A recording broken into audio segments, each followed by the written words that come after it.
20-some years of teaching. You've seen superintendents, principals, programs, and even buildings come and go.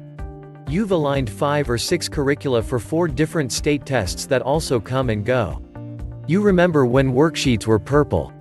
You remember when students read textbooks, not text messages. Wow, you may even begin to question whether you're still in the right career. So much has changed since you started teaching. Or has it? What's really changed? Henry David Thoreau said, "Things do not change. We change." Have you changed? Has your perspective changed? Well, if this is the case, and you're not feeling comfortable where you are anymore, maybe it's time to change. Yes, if you changed once, you can change again. Transformers do it all the time. Before you say no, not me, try at least one of these 3 exercises. Try all 3. Exercise 1. Flush it all out. That's right. In this exercise you are going to flush out all your thoughts about teaching and get to the bottom of this burnout issue. You're going to find out just what it is that's bugging you and kick it to curb. Start by getting a timer and a blank sheet of paper. If you don't have a timer, have someone watch the time for you.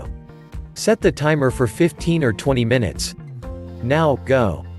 Write down every thought that comes to you about teaching, no matter how trivial, wicked, or hilarious it may seem. Write. Write about theory, students, parents, programs, administrators, tests, books, likes, dislikes, lessons, etc. Whatever comes to mind. Time's up. Reread your list and highlight every positive thing you wrote. Now, you are going to read each negative thought you wrote. But you are going to pretend that someone else wrote them. Your evil negative twin? Maybe pretend that your best friend who you know is a great teacher, but a little burnt out wrote them. Here's an example. Negative, these kids just don't want to learn, they'd rather sit and text all day. Positives, these kids are sure good at texting, I wonder what I could learn that would help me use that to teach them some math. Hey, I could get on Twitter and learn to text homework and important messages to my students. It's your job to think positively, and for each negative thought, come up with 2 positive counter thoughts and write them down. If none come to mind, skip that thought and go to the next. After you write down the 2 positives, cross out the negative thought. Continue until you have crossed out all the negatives.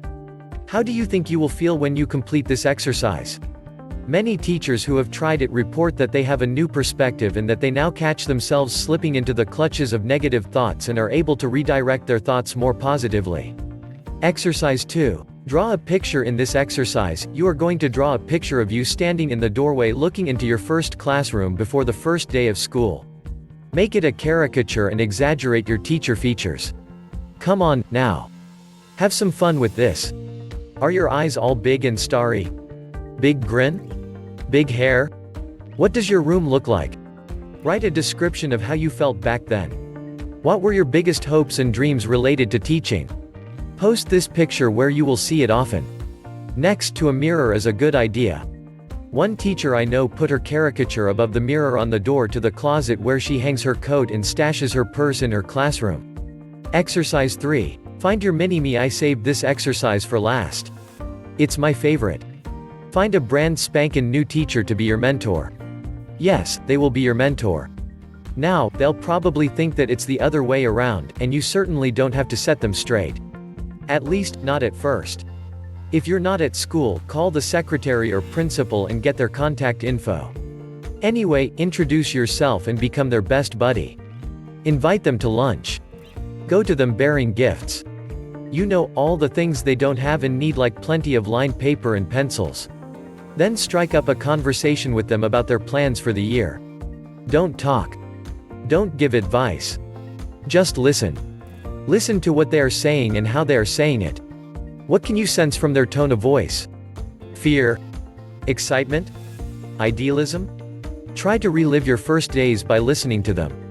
Ask them questions and let them know that their enthusiasm is helpful to you. It's hard to be around someone so full of hope and idealism and not be infected. New teachers have such fresh, wonderful ideas and perspectives. Rather than squelch them with the jaded voice of experience, nurture them. Allow them to speak and listen for what you can take and use for yourself.